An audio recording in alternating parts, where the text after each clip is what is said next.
It's time for the little bro to become the big brother. This is today's Arsenal News Show.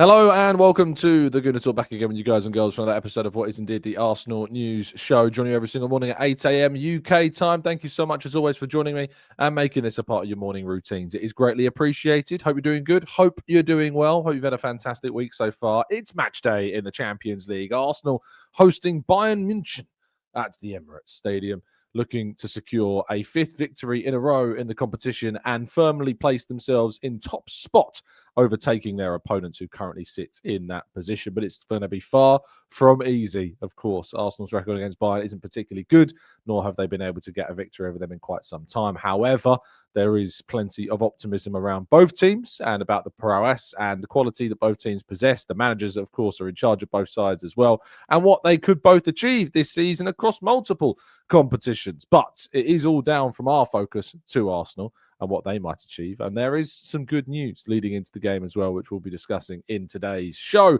But good morning to all of you joining us live in the chat box. Thank you so much for joining me. Steve, Jeffrey, Manny, we've got Barry and Matt G and Jam. We've got Scouse Gooner, we've got Steve, we've got Prince, we've got Mandy, we've got Ken and Brian and Paul as well. Good morning to you all. Thank you so much for tuning in, and the rest of you also as well.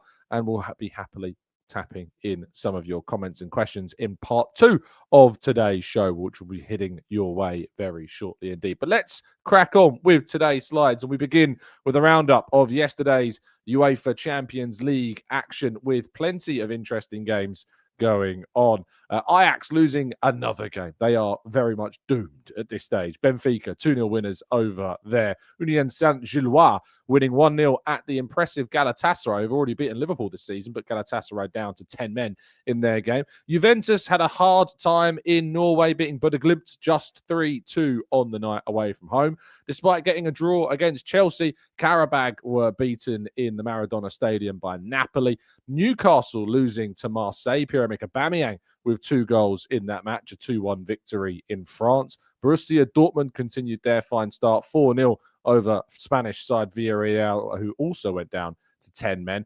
Manchester City beaten 2-0 at home to Bayer Leverkusen, leaving their Champions League top 8 qualification in something of a question. But the big impressive performance of the night was Slavia Prague keeping Athletic Club to a 0-0 draw in the Czech Republic. But, of course, the main result of the evening, I joke, was Chelsea's 3-0 win over Barcelona. Goals from Jules Koundé into his own net, followed by Esteval and Liam Delap getting a goal. But there was a red card for Ronald Araujo with the score at just 1-0 to the London side. And so, therefore, Chelsea were given rather the easy time in the second half. But there is plenty of eyebrows being raised ahead of Arsenal's game against the Blues this weekend. And with an extra day's rest, will that give them the edge when it comes to playing against Arsenal this weekend? They played a pretty strong side, of course, and typically used many of their usual starters. But we also saw another very good and very impressive performance from Pedro Neto, who is not only improving each week, but also the main story, I think, is on Esteval. Esteval is the player, I think, that is going to be the one to watch this season from a Chelsea perspective. And while Barcelona weren't particularly good, I've now seen Esteval against Senegal for Brazil last week when I was at the Emirates, and now having seen him play again for this Chelsea team, it seems that finally, after all of their spending, they seem to have found a rather special player. Moving to tonight's Champions League action, though, Paphos, the Cypriot side that are doing better than I think many expected. They play at home to Monaco. Copenhagen take on Kairat in a game that both of those will see as a must-win. Olympiacos take on Real Madrid in Athens. Sporting Lisbon take on Club Brugge, who are Arsenal's next opponents in the competition. Eintracht Frankfurt host Atalanta. Liverpool are playing PSV. Atletico Madrid taking on Inter Milan in one of the most industrious battles of European football. PSG hosting Tottenham Hotspur, another difficult game for Spurs on the road. And then, of course, tonight at 8 o'clock, Arsenal take on Bayern Munich looking to make it 5 wins from 5 and go top of not just the Premier League, but also the Champions League phase table. As things stand, Arsenal still sit in second on 12 points, same number as Bayern and Inter. Borussia Dortmund have moved up to fourth on 10 points. Chelsea also moving up to joint fourth place with 10 points themselves. Manchester City also on 10 points despite losing their game. They could have gone top of the table, but that defeat to Bayer Leverkusen, who have moved up to 13th in the table, has pushed down some other sides. Barcelona sitting in 15th, Napoli currently 18th, Atletico Madrid 20th, Juve, despite winning, in 21st place, and still some other big hitters down at the bottom there. We've got Eintracht Frankfurt in 27th, Athletic Club in 28th, Benfica in 29th, and Villarreal in 34th, with Ajax plumb last, I think is the phrase, on 0 points, 5 defeats, 5 games. Not a good time for them at all. Moving attentions to the transfer window, which is not something that we've done for very long at all. Arsenal are said, according to a good friend of the channel, of course, Sam Dean of The Telegraph, looking at Rodrigo Mendoza, the Elche Spanish midfielder, attacking midfielder. He scored plenty of goals over the youth side of his career, but moving to the senior level, he is also improving and has now broken into the Elche senior side at 20 years of age. He's played 9 times this season, scored once, and got an assist in the Copa del Rey competition as well. But his stats are rather impressive. If you actually have a look at his FBref page, he does stand out in a number of different profiles in terms of non-penalty goals, non-penalty XG, shots total. He's sitting in the 70th and 80th percentiles, but it's his passing and dribbling, which of course takes, and also his dribbling, that kind of takes the main impressive stats. He's in the 99th percentile for successful take-ons in Europe's top 5 leagues, 94th percentile for progressive carries, 90th for touches in the attacking penalty area, and 97th for attacking passes received. He does like to get on the ball and attack his opponent's players. Will Arsenal make a move? Well, there's a lot of clubs tracking Rodrigo Mendoza, and so therefore I'm not sure if Arsenal necessarily need another attacking style dribbling midfielder. Of course, with Odegaard and Eze and Dalman and Waneri, it would be a little bit of a question mark as to why they would, but who knows what is in the future for these Arsenal players, and of course for future Arsenal players as well. Open training did indeed reveal all. Martin Odegaard, I was there to witness his involvement in the game, and then of course the expectation that he could and probably will be in the squad tonight for Arsenal's game against Bayern Munich. Fantastic to see Odegaard back involved with the group and playing, and has a great chance. Of course, Mikel Arteta confirmed in his pre-match press conference that they'll be having a meeting or had a meeting yesterday afternoon to decide whether or not Odegaard was ready and fit and raring to go to play in the youth team. So let's see if indeed he ends up being in that youth side. We're going to have to wait and see if that turns out to be the case. But there are other question marks still over Kai Havertz, over Victor Gyökeres, who, of course, neither of those were in training. Max Dalman, not in training either. We don't know why. We don't know if there was an injury. We don't know whether or not he had other responsibilities as a 15-year-old might, of course. But he was not there. Marley Salmon, though, 15-year-old centre-half, was involved in training, which was a boost. Alex Oxlade-Chamberlain, I spotted as well, still with the youth side, still there, still training with them, and building up his fitness ahead of the new year. But the big news, of course, was the return of Martin Odegaard to the group. Both Hincapié and Calafiori also trained, despite coming off with small knocks in the game against Spurs, and, of course, cramp, I think, as well for Calafiori. They were both there and trained also, so further good news. But Mikel Arteta's press conference, of course, which was the main highlight of the day, where he revealed all about the likes of Martin Odegaard and other players' fitness going into this game as well. Asked about Gabriel Martinelli and Noni Madueke. Yes, they are, he said, when asked if they were indeed fit. We found that they're going to have a meeting now to decide as well on Martin, who was very close to us in the previous games as well. And on Victor Gyökeres and Kai Havertz, they weren't out training. How are they? And he said they are really good, both of them. So in the next few days, I think we're going to have to scan to see how everything is and see if we can push them for the weekend. So that's good news. Victor Gyökeres, Kai Havertz could be pushed with a few extra scans for the weekend. I guess we'll have to wait and see if indeed they are involved in any way, shape, or form. So that's going to be very, very exciting. Harry Symeou was there, and he asked about Gabriel Jesus. And Arteta said he's quite close, to be fair, and it's earlier than we expected. In the next few days, he's going to have another step to make with a game that we're going to organise for him. And after that, he's just going to be knocking on the door because he's Gabby, and we know that's what's happening. So Gabriel Jesus should be back amongst those in the fold, and the club are organising a game for him to be involved in internally. I imagine that'll involve some youth players. I know that there were some rumours doing the rounds yesterday about a Manchester United 11. To my knowledge, that's not the case. And certainly was kind of pushed back on the idea of that. So I don't think we'll see a Man United 11 playing an Arsenal 11, but it might be that Arsenal's youth sides are involved. Youth players could be involved with some of the other stars that are still returning from fitness to try and build up their readiness to be back involved in the games at the senior level as well. So that is also one to look out for. In terms of my selfish questions to the manager as well, I kind of wanted to focus in on those injured players and specifically around the idea of the challenge that comes alongside reintroducing players of an injured nature in a week where you have such high difficulty games. And so I said, it's a really tough week. You've won one of the first three of it, which is good news. And it coincides with you bringing back quite a few of your players that were out injured. Can you just talk about the extra challenge when you're integrating players in a week where there is, of course, a challenge that is so high and the level of difficulty is so high? And he said, especially because they've been out for a long period of time, 6, 7, 8 weeks, and that's quite a long time. But to be fair, when I see them in training today as well and how willing they are, all of them, to play a part, ideally if they can, it's great. So they seem to be kind of a good player, and we have to manage that because we have a very demanding week and opponents. But the other day we managed to bring Noni in, which is great to see, and the rest are ready, he says. Well, ready to hopefully return soon, is that's what he means.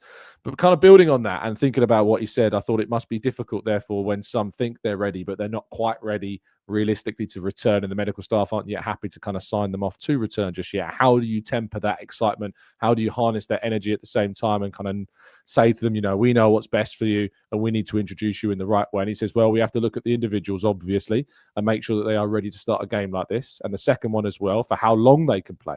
We need to be very mindful of how many of those players we can put on the pitch. Most of them are not going to be able to finish 90 minutes. So we need to be conscious about the subs that we use, how we're going to use them, and the windows that we do use them in order to be very efficient with our decision-making throughout the game. And we'll plan in regards to that as well. I think people not misunderstand, but I think people underestimate is probably the right word. I think people underestimate the planning that goes into kind of certain players' minutes that they're going to get, substitutions, the loads they're going to be exposed to over the course of several games. Like, we'll be sitting and watching again, and we'll be like, bring this guy on. Why don't you bring this guy on? And we're thinking, mad, why hasn't he brought this? Or why has they brought this guy on at this minute? And the thing is, these things are so meticulously planned out for every single game that we have absolutely no idea really the depth and the detail that goes into substitutions. And it is always, I think, very, very interesting to consider. Right, let's go to part 2, which today being a match day is going to be a small preview ahead of today's game. Let's try that again. Ahead of today's, I've been doing so well, speaking quite fluently and quickly this morning, but it all ran out there. I need to put 50p in the meter. Let's go to part 2, which is going to be a quick preview at tonight's Champions League game against Bayern Munich right after this.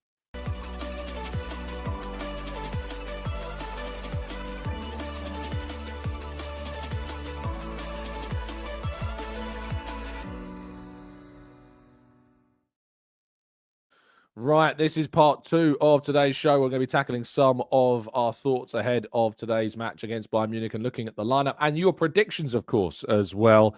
So, this is how I would set up. And you might think, Tom, have you lost your mind? And you'd probably say that happened a long time ago. But I personally look at that Chelsea game on Sunday and I think that is the game of the week. That is the game that if Arsenal were to win would send out the biggest statement of any statement so far this season, with Chelsea currently sitting in second place and Man City and Liverpool in a bit of a free-fall and Chelsea having found some form. If Arsenal can go to Chelsea and win and put themselves 9 points between them and the Blues after they've just battered Barcelona, I think that game is really important. And so I am selfishly rotating some players in this match against Bayern Munich. You can call me mad. And for the record, I don't think this is what will happen tonight. I think we might see one change from the team that beat Spurs. I think the only change that we might see tonight is Miles Lewis-Skelly coming in for Calafiori. That is the only one. And you might say, why is Victor Gyökeres in the picture? It's because he's always in the picture these days. He is our mascot. He's been the mascot for a little while. And while he's injured, he continues to be our mascot. But the 11, as what I've gone for, Raya in goal, Timber at right back, Mosquera and Hincapié, the centre halves, giving Saliba a rest. Miles Lewis-Skelly at left back, giving Calafiori a rest. Zubimendi and Rice with Waneri in midfield. I'm giving Marino a rest because I don't know about the striker situation. Eza moves to the left-hand side with Waneri at the 10. Madueke on the right gives Saka a rest. And Trossard moves to a centre-forward position. I don't think Martinelli will start because I think that, of course, they have only just brought him back from injury. And usually it takes kind of like a few minutes on the pitch before you start a player like Madueke got at the weekend. Martinelli didn't. So that's why I feel more kind of happy to start Madueke. But yeah, I'd make changes. I'd rest some players. I'd rotate some players because I think that Chelsea at the weekend is really important. I think this is why we have our depth, This is why we have got the depth that we've got. This is why we made the signings that we made. I really, really, really would like to see some changes. But I also really, really, really, really want to win this game still. I'm not sacrificing this game. It's not about throwing this game away because I've still put the likes of Timber and Rice and Zubimendi and Trossard and Eza and Raya in this team. I want to win this game.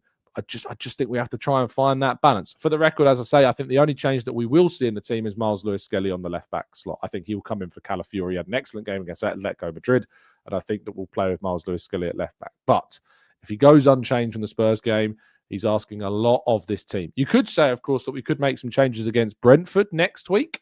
That might be the game that we make some rotational changes for the Brentford game, depending on what happens against Chelsea.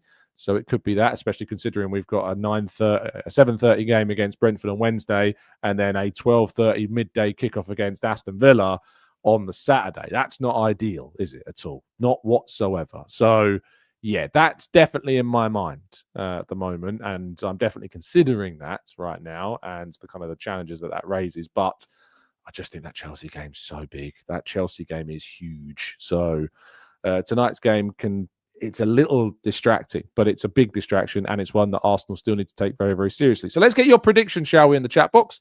What are you going for? What scoreline do you think Arsenal, not with this team, but with whatever you think is going to happen tonight? Arthur says, was this leaked to you? Absolutely not, mate. As I said before, I do not think this is what the team will be. I think the only change we'll see is Miles Lewis-Skelly coming in for Calafiori. That's the only thing that I think that we might see happen in this one. Logan says 2-1 to the Arsenal. Javmar says 1-1. Claire's going for a 2-1 Bayern victory in this one. Mohammed's going for a 2-1 Arsenal win. Mandy says 2-1 to the Arsenal as well. AA says 2-0. Hopefully that's to the Arsenal. Rice says 1-0. Superstar says 2-1. Although I think that might be top dog. Advi says 3-1 Bayern, unfortunately. Says 2-2. Cold Fire says 6-1. Sweet Revenge. Barry says 2-0 to the Arsenal. Jacques says 2-1 win, but Kane always scores against us. Killer Buddhas, which is Soup, says 3-1 Arsenal. Spearmint says 4-0 Bayern in this game. A little bit of reverse psychology, I hope. Amberley says 3-2 to the Arsenal. Steve says 2-2. Dara says 3-1. Gooner Oz says I'd go for 3-1 Arsenal. Who's the captain in your team, Tom? Captain's going to be Rice, I think. Yeah, it would be Declan Rice or David Raya, one of the two. So yeah, I think that is that's the sense I get, is if this team was in, it'll be Rice, but I think it'll be Saka captain tonight. Culture Mark says 1-0. Chris says 2-0. Logical Nonsense says 3-2, and Morgan says 3-1 with a Ben White screamer. Classic TGT prediction. Absolutely love that. That's what we like to see. As we also like to see the safety and security that NordVPN can bring to you, your loved ones, and all the rest of your family. Maybe they're not all your loved ones. I don't know. I'm not judging. You choose how you wish to describe them. But NordVPN, all the same, can treat unequivocally your family and friends with the greatness of the safety and security of any VPN at all, but better. of course, as well. And if you're going abroad, perhaps in the coming days, maybe you're going to Club Bruges for Arsenal's Champions League game. Maybe you're just going away and you want to catch the highlights. I know that's what I do for a European game whenever I happen to be there and I want to watch the highlights on YouTube from the TNT Sport commentators. Well, I can't do that based upon where I am, so I have to hop back digitally, which I do with the power of NordVPN. And of course, I can shield myself from data snoopers and data criminals if I'm using a public Wi-Fi service, which I so often am when I am out and about and working. So a VPN like Nord is an absolute must. Right, let's go to part 3, your questions and more, right after this.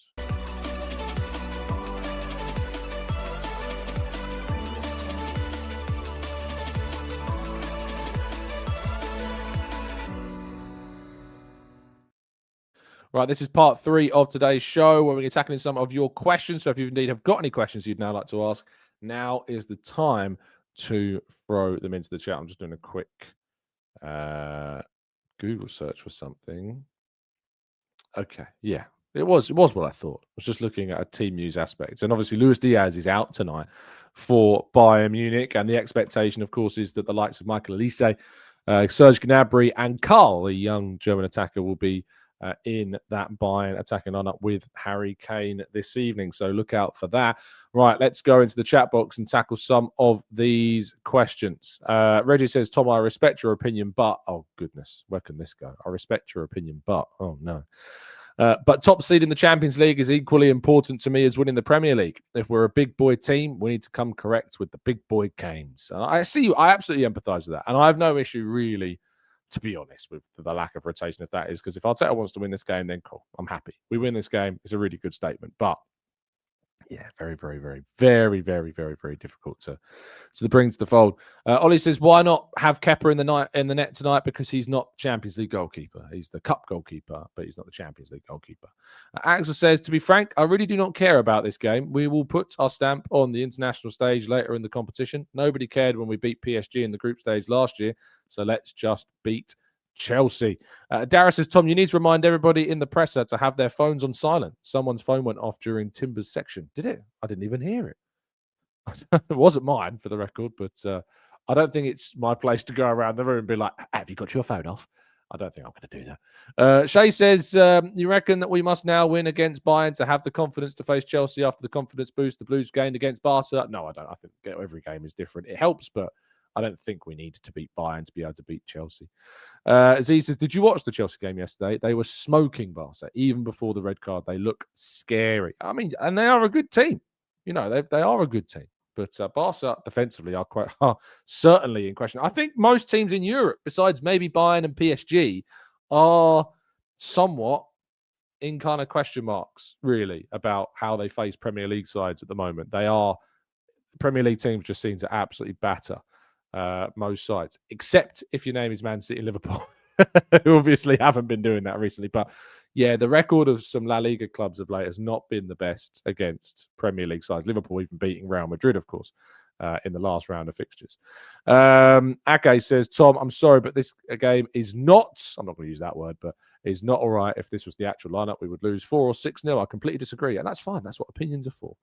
Matt says, Tom, been listening to Subfocus. Good stuff. You might enjoy Boards of Canada. Oh, thanks for the suggestion, mate. I'll check it out. Angel says, Tom's screen image blocking part of my chat. Help. Never seen it like this before. What? My screen's blocking part of the chat.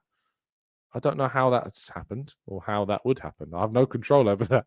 NSW says, Tom, should we be worried about this exciting and free-scoring Chelsea team? Their games recently have been superb. It's difficult to ignore them. To be fair, we say they've been superb. I've been speaking to a few people who've been watching them, and yes, they've got the capacity to score goals, but they don't. There are still certainly flaws in that team. I mean, when I was doing the Seeing Red podcast with John Cross the other day, he said he thought they would finish in the top 4, but not second. So it'd be interesting to see how their season improves. Terence says, morning, Tom. Have you noticed that Gabriel Heinze is more prominent on the touchline? Seems he's got a big influence and his players have more of an edge. He's brought big bro energy. I hope that helps today. Yeah, and Harry asked about Gabriel Heinze, or Heinze, however we want to pronounce it, in his question in the press conference as well. And Arteta says he's experienced, he's winner, he's won in many clubs he's been at. He had a very different education as well, We've known each other for 23 years. I'm very close to that, and that brings something extra. The level of passion he probably knows in a way, but always show in a different way to Molly, as in I had to ask who Molly was, and it's Miguel Molina, Nico, Yerva, or Iñaki Kena, of course, the goalkeeping coach, and everybody that is around. It's great because at the end, what I'm really happy about is that we complement each other really well, and everybody brings a different insight, a different character, a different personality to the table, and that makes us a much better team. It makes me a much better coach as well, which is the intention, to have the best resources to give the players. I think that's absolutely fair enough. The signature says, Tom, we could hear you talking prior to the presser going live. I was like, that's RTC. Oh, I hope I didn't say anything bad. I think I was saying something about that Mark guy who never came back to the chat box. Must have been that. Masasuka says, Tom, you must have lost your mind. In no way is Arteta bringing out that team. I must have lost my mind. Arthur says, Tom, we heard you chatting in the background loudly before the Timber press conference started. What was I talking about? I can't remember. Who was I sitting next to? I was sitting next to... Who was I sitting next to? No, I didn't know anyone next to it. I was sitting across from Ed, good friend of the channel, Ed Aarons. I think Timber liked Isan's jumper. Don't know if you got to see kind of when they were there, but there you go. Amy says, I heard TC pitchside too. I thought that's us. Yeah, I definitely was next to the camera at pitchside for the training as well. I was like, oh, who should I talk about? But we picked up by the cameras. It's the problem with having such a distinctive voice. It's always so clear to hear what I'm saying. Biko says, have you heard Standards FC suggest that we are needing to go strong in all 3 games? Spurs, Bayern, and Chelsea back-to-back because we're a big club. Let someone get injured. It'll be Arteta's fault. Standards FC. You got to love them. Shay says, Arteta's Arsenal has shown that their confidence is fragile. Losing badly to Bayern would impact. I mean, have they? The drop point. I mean, let's have a look at the results this season, shall we? If Arteta's Arsenal is fragile, apparently, if we have a look back over the course of this season, they dropped points against Sunderland. They battered Spurs. The last game that we lost before that, or dropped points in before that, was the Man City game. They went and beat Port Vale and then went to Newcastle and won. The time they dropped points before that was Liverpool. They went and beat Nottingham Forest 3-0. They went and beat Athletic Club 2-0. So I don't really know what you're saying. I don't think Arteta's Arsenal has shown their confidence is fragile at all. If anything, it's been anything other this season than fragile, mate. You could not be more wrong. Morgan says, there is a vast difference in the style of play in the Champions League and the Premier League. Just look at Chelsea's losses in the Prem as well. Absolutely. After it was before the jumper chat. Yeah. Moose wasn't there, so it couldn't have been Moose. Moose wasn't at the press conference, so it can't have been him. I think it was Ed. It must have been Ed. That's who I was. I'm sure that was who I was talking to. Amelie says, Barca were absolutely woeful, Robert. They missed Rafinha and, more importantly, Pedri, but they were just overrun from kickoff. Yeah, I think that some teams can just have a bad game, of course, as well. Claire says, Tom, don't start talking about this. I don't. It's a real problem. Why do you think I do this for a living? I need to channel my just constant energy to talk always. Uncreative handle name says, Chelsea win 1 game against a poor Barcelona, and some people in the chat box are falling apart. Logan says, and yet we can't hear the presser questions clearly at all. Why is that? There's no microphones in the press conference. Whenever you go abroad, there are microphones. But the English press, I mean, us as kind of the Arsenal pack, the amount of times that we forget to grab the microphone because we're just not used to having the microphones. And so it is a little bit annoying. They should just put kind of microphones in the ceiling and, to pick it up and then turn them on. I personally get quite annoyed when you say like you could hear the audio. There's personal conversations going on. I think those microphones should be turned off before the press conference starts, but maybe that's it. Shay says, oh, come on, Tom. Arteta's Arsenal didn't begin this season. Right, but it is still in this season, mate. And you're talking about them this season saying they're fragile when they're not. So why are you talking about something from the past when we're talking about Arsenal now? So it's not, oh, come on, Tom. It's actually, oh, come on, you. Anne says, be careful, Tom. Want to hear every word that you say. Curtis says, Tom, you must know this is what people want to hear. Axel says, the one thing that made me really confident about the Chelsea game last night was their high pressure. We are so press resistant, and we will play through their press play as well. Biko says, Tom, comments on our mentality this season are from exhausted narratives. I agree. You can clearly see the difference between previous seasons and this season. That is simply not a factor anymore. I think you're absolutely spot on, and well done for kind of looking at the current season and not being kind of coerced by looking back at previous campaigns where, yeah, definitely our mentality was more in question. But every time Arsenal have dropped points this season or haven't won a game, they've responded with a really, really good result in the next game. So fragile mentality, please. Keep it to yourself. Mikey says, Sunday we'll test our press resistance. We'll need our most technical players then. Dara says, it's mad. Every time I hear you outside of TGT, it always brings a smile to my face. And to say, there's our Tom. Good on you, Tom. I get a fair few messages like that when they're like, heard you in the presser. It's kind of cool. I'd still pinch myself, every single time I'm there. It's a great honor and pleasure to be able to do what I do. And to still, despite what some people will say, to still have an opinion. And that's great. I can criticize, I could be. And I always think that when the biggest kind of like fake criticism that I get is when someone turns around and go, well, if you criticize the manager, you will lose your press pass. And it's like, yeah, you have no idea how it works. And also, how arrogant can anyone be to think that anyone with a different opinion to them must have some kind of ulterior motive going on? Aim says, same here, Dara. I feel like I know Tom when I don't. When he's talking. It says, it's so obvious too, but till we get over the line, that stick is going to be legit and double incoming as well. This is savage but deserved. Can't deal with people who genuinely can't seem to see beyond media narratives that are clearly just rage bait.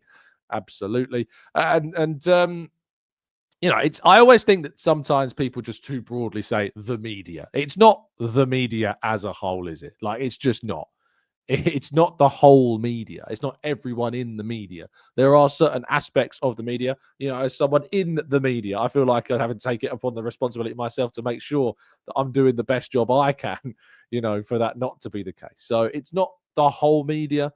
It's only little pockets of the media that unfortunately unfortunately lead us to having annoying conversations about some of the mistakes that are made. But I'll be on Sky just after 6, I think, today. Sky Sports News, speaking to Dharmesh, I think, as long as that's going ahead before the game. So you can tune in just around 6 o'clock on Sky Sports News if you want to listen in ahead of the game. That's UK time. Arthur says, I kind of recognise most journalists in the Arsenal press conferences now. Yeah, most of us, most of the others have been there obviously for a long time. I've been doing presses now for 2.5 seasons, and in those situations for quite a while. So whereas others, of course, have been there. I think Simon's in his 6th year. Simon Collins, I think, might be in his 6th year. Sam Dean's been there a long time. Ed's been there a long time. Isan's been there a long time. Obviously, Crossy's been there a really long time, and some of the others as well. So it's you do get used to hearing kind of those voices. But there are a lot of new people that come in. It's a pleasure to meet Nyamdi from The Athletic yesterday. I really enjoyed the question mark around kind of did you listen to if you listen to the Timber conversation, there was this really interesting conversation about kind of how the Christian element of the Arsenal team. Obviously, Ez is very open about his faith. Timber's very open about his faith, of course, as well. He does the Bible passages, posts them online before the games. And there was a really great moment, like kind of talking about how the Timber was kind of talking about how some of the players will pray together before the games because it's their faith. And I think that's lovely. I think that's really nice. It would take some proper woke nonsense people to moan about that. But, it's just, I thought it was a really nice element. Of course, we've got Islam contingent of players, of course, as well. I'm sure there are loads of other religions in that group. And I imagine it does help connect players. So, yeah, I think that's really, really important to have and to encourage that. He also talked about doing Pilates, Timber, which I thought was also quite interesting. Paul says, when you left teaching, did you imagine yourself being wished happy birthday by Mikel Arteta and appearing on Sky Sports? When I left teaching, that was obviously to go into journalism. There was always the hope that one day, we'd be doing what we're doing. But did I think, let's say 2 years before I left teaching, I would have said, you're mad. But once I had kind of my eyes set on leaving teaching, going into that, I was like, I need to move heaven and earth and do everything I can to kind of like put myself in the best possible position to work hard, to produce shows, to produce articles, to write, to just try and do everything I can to get here. So, I think that's manifestation's a powerful thing. I will say that. It's not. I don't think it's rubbish. I think if you have something in your mind about what you want to achieve, I think it's important not to focus on the end goal. That's also. And I was listening to again. I've really started listening to a lot of Ramesh Ranganathan recently, and I listened to one of his podcasts. Not his podcast, but he was on another podcast, and he was talking about how like becoming a comedian, and you don't want to focus on the end goal. You want to focus doing what you're doing now, and focus on doing that as well as you possibly can. Yes, there's definitely an end goal, but if you're doing what you do now as well as you possibly can and do it to the absolute maximum, you pour everything into doing something that you want to do, then that end goal will become more of a potential reality. So I thought that was a really good insight into kind of the way in which I want to focus in on that. Chino says, Tom, it'll be incredible if we can get maximum points from the 3 games against Spurs, Bayern and Chelsea, playing Marino R9 up front without any of our 3 strikers at the club. Alf says, yes, the funniest response was when Timber answered, my mum. Yeah, that was a great question. What was it? I think it was Darmesh said, guess who said this quote? You're the best right back in the Premier League. And he said, was it my mum? Which was great as well. Logan says, great for them, but I think it's more down to their skill and training as well, which is fair. Amberly says, whatever works for people, I say we all need something to believe in. Yeah, absolutely. I mean, Logan is great for them, but I think it's more down to, is someone really complaining about the fact that there's like people are open about their faith in the... What? No, surely, Logan, you've not allowed that to trigger you. What? As if there's always someone, isn't there? And maybe I'm thinking you're responding to a different topic, but my word, like, imagine finding out that there's like a contingent of Christian players and that they pray before a game together, and it's something about the team that's connected them, and it's made them more familiar and more friendly and a better environment for one another in the team. Imagine hearing that, and your first reaction is to go, well, it's more about the football than the skill, isn't it? Like, come on. What is wrong? Like, what is wrong? How can that be your first reaction to hearing that? Really? Rather than going, oh, that's nice. What? It honestly, this world, and it's probably not your fault. Unfortunately, this world that we live in is just, it's condition people to just reacting to things in the strangest of ways. People just lost the feeling of just being nice. What was the conversation we had the other day? Just be nice to one another. You hear something about their faith and you're like, cool, you may not believe in that faith. Cool. It's your choice. You choose what you want to believe in. You grow up. Sometimes you don't have a choice. Sometimes it's embedded in your upbringing. Like it's just, it's just mad. It's just mad to me.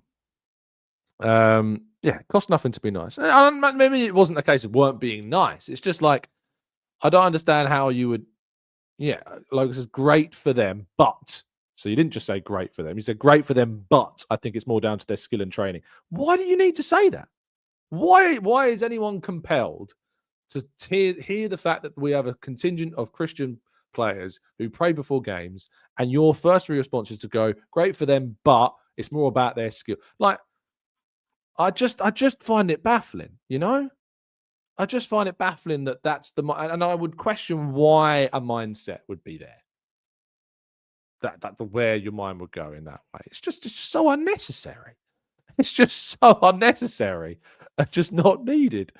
As I say, if you've got nothing nice to say, you don't need to say anything. It's mad to me. I personally, as I grew up a Christian, my faith is a little bit kind of like, it's not in question, but I always question it. And I think it's always something you should always question, kind of things in life, always. But it's not because I personally have a connection in that way. It's just a way of thinking about it. There you go. Iron says, very difficult not to be duped into thinking pessimistically about reaching end goals. If there is certain limitations, certain jobs have limits. Unfortunately, but the process is important. And no doubt about that. No doubt about that. There's always going to be limitations, but you just have to do what you can do to the best of your ability within the limitations that, of course, that exist. That's important. That's really important. So just do what you can to the best of your ability within the limitations that exist for you, and it will give you the best chance of achieving those goals. There's no guarantees ever, but it will give you the best chance. Working as hard as you can, as dedicated as you can, and I would add to that, just being a nice person as well will also give you and take you a very, very long way in many, many areas and arenas. And Melissa says, it's surely an improvement of having a contingent of absolute on having an absolute weapons like Kyle Walker. Yeah, I mean, oh dearie me. It's just some players you just grind your gears, don't they? Some players do just kind of get on your nerves. Right. I think that's going to bring us to the end of today's show. Sorry it ended on that. But always absolutely baffles me that anyone can respond, somehow find a negative, somehow find a way to respond in a dismissive way to something that's obviously there's nothing wrong with it. Anyway, thank you so much for tuning in and listening. Really appreciate your time. I hope you have an absolutely fantastic rest of your day.